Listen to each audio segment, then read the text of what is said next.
Simbora, embora, mano, junta logo teus panos. A baladeira e o popopô já vai zapar. Te passa logo extrato, aquele passe corre. Toma teu mal que vamos logo se mandar. Eu vou, mamãe, eu vou pro lado de lá. Eu vou conhecer Altamira, Paropebas, Carajás, Marabá. Ele me envolveu, ele me seduziu, na louca batida, no toque de amor. E eu não parei mais de dançar, me hipnotizei com o melhor som do Pará.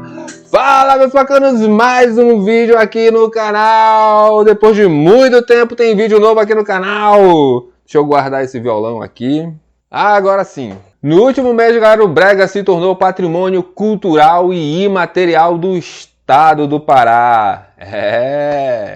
E hoje eu quero falar de indústria cultural com vocês e relacionar isso com o fato do brega ter se tornado patrimônio cultural e imaterial do estado do Pará. Vamos ver o que tem a ver uma coisa com a outra. E já deixa aí o seu gostei, deixa aí o seu like para ajudar o canal. Faz tempo que a gente não faz vídeo e se você der o seu like, isso vai me ajudar a produzir mais vídeos para vocês, vai ajudar esse vídeo a ser divulgado. Então clica aí no like, no gostei, beleza? E se inscreve aí no canal, aí embaixo, ó, se inscreve aí, beleza? Vamos lá. O projeto de lei 199/2021 da deputada Ana Cunha do PSDB foi aprovado na ALEPA, Assembleia Legislativa do Estado do Pará, e o brega, o ritmo brega, o nosso querido bregoso, foi transformado em patrimônio cultural e imaterial do Estado. Se você não é paraense,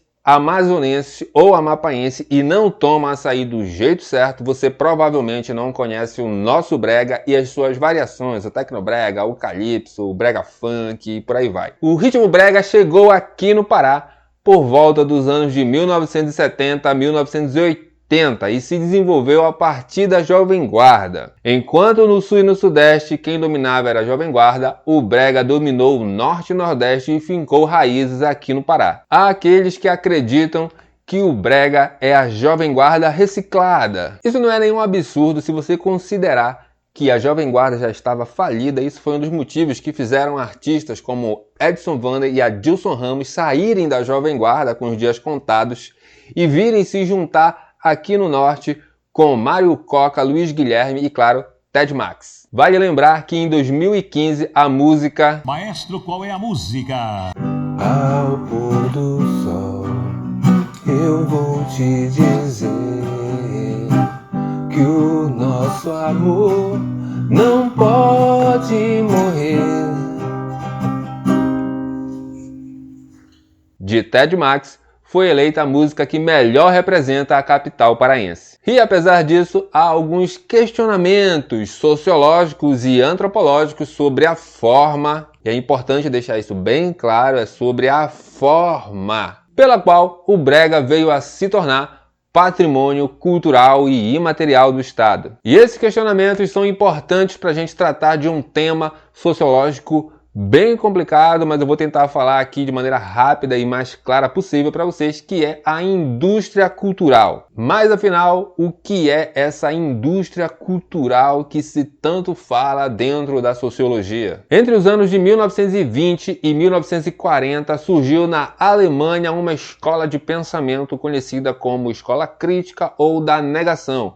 Essa é a chamada escola de Frankfurt. E ela é a responsável pela conhecida teoria crítica. E essa escola de pensamento vai influenciar inclusive intelectuais brasileiros conhecidos mundialmente como o grande educador Paulo Freire. E essa escola de pensamento é marcada por grandes intelectuais como Theodor Adorno, Max Horkheim e Walter Benjamin, que vão debater o tema da reprodutibilidade da obra de arte e da técnica. A indústria cultural, portanto, explicada de um jeito aqui bem simples, se apropria de elementos da cultura, como a identidade, dança, ritmos, gostos e etc., para vender produtos atrelados a estes elementos culturais. É dessa forma que o mercado ou o modo de produção capitalista consegue alienar, na visão do filósofo Walter Benjamin, a aura da obra de arte. A obra de arte seria então a expressão do belo e mais até do que isso, seria o resultado de um que fazer, de uma forma de fazer característica de quem tem o espírito elevado e por isso ela seria possuidora de uma aura. E isso se deveria à unicabilidade da obra de arte, ou seja, o fato dela ser única na visão do Walter Benjamin. Toda arte é, obviamente, uma expressão cultural, ou seja, ela carrega um conjunto de códigos, de condutas, formas de pensar e agir, e mesmo de origem, e carrega, inclusive, as técnicas necessárias para essa expressão cultural, essa arte. Porém, como a arte deixa de ser arte para se tornar mercadoria dentro da indústria cultural, esta mercadoria, que antes era arte, agora virou mercadoria, serve então à dominação de uma classe sobre a outra. Isso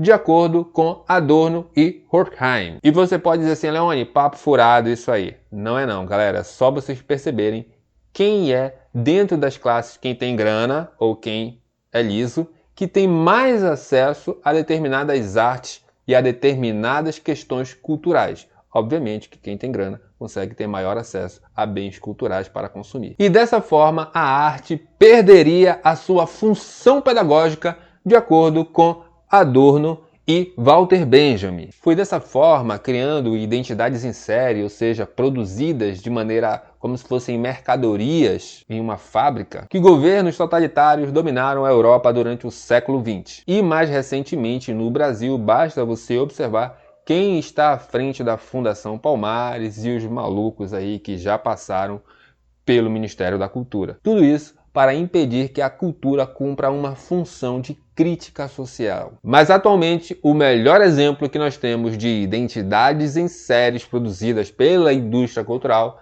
é a chamada geração TikTok. O TikTok, ele é uma mercadoria criada para se atrelar à identidade de um determinado grupo social. Quando uma determinada mercadoria consegue se atrelar, se unir a uma determinada identidade cultural de um determinado grupo social, o seu potencial de vendas, ou seja, de mercadorias realizadas, aumenta exponencialmente. E por que isso acontece? Por que isso acontece? Porque se aquilo faz parte da identidade daquele grupo, este grupo não pode ficar sem consumir aquilo. Reflita então o que pode significar o brega como mercadoria está ligado à identidade do Estado. O quanto isso não pode ser vantajoso a uma determinada indústria, a um determinado segmento do mercado. E nesse vídeo que está aqui em cima, eu vou deixar o link também aqui na descrição aqui embaixo, eu já falei para vocês que cultura tem tanto bens materiais quanto imateriais. E a indústria cultural se apropria tanto do bem material quanto do bem imaterial. Portanto, a indústria cultural produz tanto roupas como bonés e sandálias que podem marcar a identidade cultural de grupos periféricos de Belém, por exemplo, que gostam de um rock doido.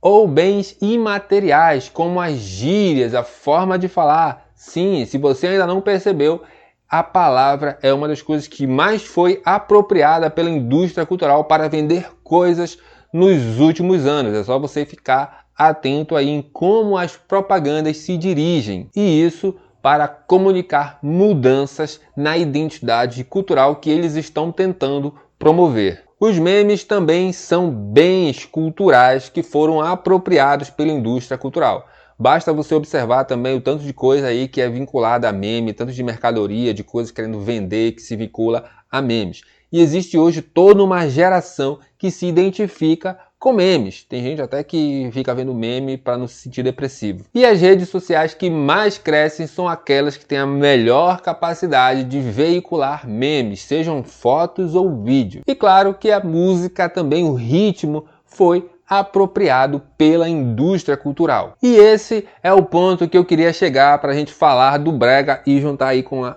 questão da indústria cultural, para discutir obra de arte, ou a indústria, ou mercadoria, não sei o quê.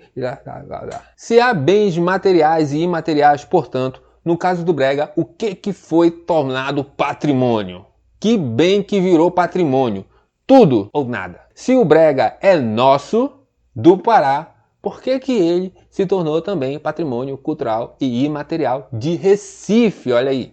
Se estamos falando de patrimônio, de bens, estamos falando de coisas que podem ser herdadas por outras pessoas ou grupo de pessoas. E é por esse motivo que um registro de salvaguarda de patrimônio é importante, nesse caso, quando se quer resguardar algum bem cultural. Se nós estamos falando de patrimônio cultural, deixa eu tentar explicar de um jeito bem simples. Estamos falando de um código cultural, um conjunto de códigos culturais, de comportamentos, de técnicas, como eu falei lá no começo, que podem ser repassadas a alguém. Existem pessoas, portanto, que detêm esses códigos e que passam esse código à frente para outras pessoas. Essa espécie de chave cultural que é expressa no corpo das pessoas, nos objetos e também em símbolos e ritmos e por aí vai. Então a primeira pergunta que a gente pode se fazer no caso do nosso brega é: que bem é que está sendo patrimonializado? Aquele brega lá dos anos de 1970, 1980, do Ted Max e tal, ou o tecnobrega, o calypso, o brega funk, as aparelhagens que são objetos culturais também. Esse é o tipo de pergunta que um inventário, por exemplo, resolveria. Se você perguntar no caso do carimbó, o nosso carimbó aqui no estado do Pará, que foi tornado patrimônio cultural e material do Brasil em 2014, o que foi patrimonializado no caso do carimbó? A gente vai poder responder que foi o carimbó de pau e corda. Isso por quê? Porque foi feito um inventário lá atrás e tal. Com esse inventário, perceber qual é a aura do negócio, da arte, entendeu? Essa que é a ideia. Não confundir arte com mercadoria quando se faz esse registro. Por outro lado, se você assistiu o evento que foi a assinatura da lei que tornou o brega patrimônio cultural e material do Estado, você vai perceber que estavam lá grandes nomes do brega, do passado e de atualmente, e também muitos empreendedores do brega. Tinha também radialistas, donos de aparelhagens, ou seja, estava ali toda uma cadeia econômica da indústria musical, da indústria fonográfica, que se movimenta e que movimenta muita grana com o brega. Com exceção do vendedor de CD pirata, que na minha opinião deveria estar lá, porque ninguém divulga mais o brega do que esse cara. E a segunda pergunta que poderíamos nos fazer é: o interesse é salvaguardar um patrimônio cultural e, se for, cadê o inventário do que está sendo salvaguardado? Ou se está querendo facilitar o financiamento de uma indústria, nesse caso uma indústria cultural, que agora pode ter acesso a editais de financiamento público? São perguntas que ficam no ar quando nós estamos analisando de forma crítica